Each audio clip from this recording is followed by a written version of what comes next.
China approved more new coal power in the first 3 months of 2023 than in the whole of 2021. This is as per official documents. Beijing, in the 5-year plan in 2016, placed heavy emphasis on reducing coal usage and developing clean energy. And in 2020, President Xi Jinping said that China would become carbon neutral by 2060. But between January and March 2023, at least 20.45 gigawatts of coal power was approved in 2022. During the same period in 2022, it was 8.63 gigawatts.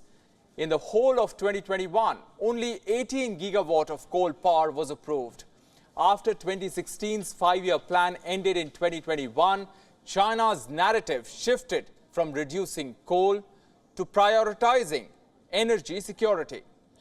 China relies on coal for more than half of its energy consumption. As per reports, China relied on coal for nearly 60% of its electricity last year. However, China is also the world's largest and fastest growing producer of green energy. The Chinese government said that more than half of increased energy demands till 2025 should be covered by renewables. But it remains to be seen whether China will be able to achieve that. Last year, President Xi Jinping said that coal would remain a mainstay of China's energy mix and that it would be hard to change that in the short term. As per reports, over 75% of China's renewable energy resources are in the western parts, but over 70% of power consumption happens in central and eastern China. China's policymakers are yet to find a solution to rebalance this problem, at least for now.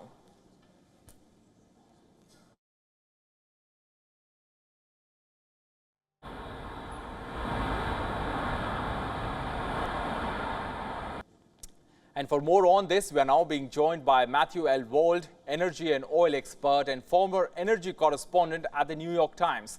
Thank you, Mr. Wold, for joining us. My first question to you, sir. As per Greenpeace, China has approved a coal power surge. Is the world's second largest economy rowing back on promises to reduce emissions from fossil fuels?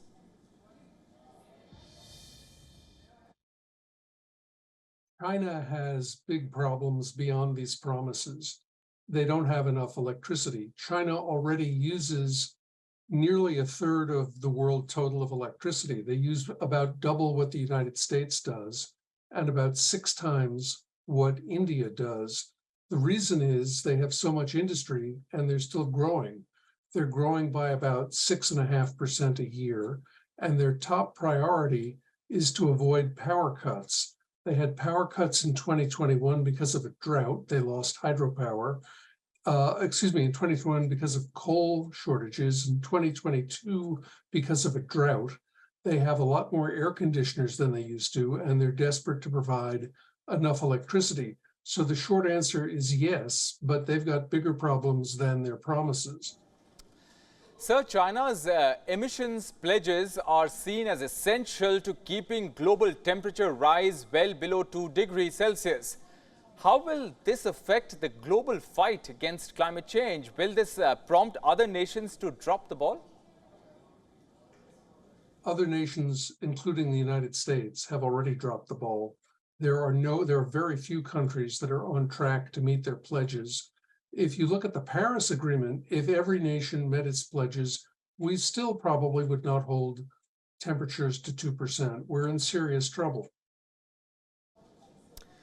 Sir, China relied on coal for nearly 60% of its electricity last year. What are the specific steps you think that Beijing can take in order to curb this dependency? I think the only thing that holds them back from burning more coal is they have a limited ability to dig it out of the ground and ship it by rail. They are building nuclear plants very rapidly, more rapidly than any place else in the world. They're building solar and wind. They need to have a better transmission system to move electricity around the country and to move the solar and wind energy which is usually generated far from the population centers to where it's needed. They could probably improve the efficiency of use, but as long as they have rapid growth in their economy and rapid growth in their electricity consumption, the effect will be they're going to burn more coal. So one final question, the implications are far-reaching. Coal health impacts can range from asthma and breathing difficulties to, brain damage, heart problems, cancer, neurological disorders, and even premature death. How do countries meet energy needs while taking care of their citizens? The whole world needs to get off coal and also gas. We need to get off fossil fuels. We have an enormous transition ahead of us. At the moment, we're not on track to make that transition, but essentially we need to stop burning things. All right, important points there. Matthew L. World, energy and oil expert and former energy correspondent at the New York Times. Thank you very much for speaking with WION.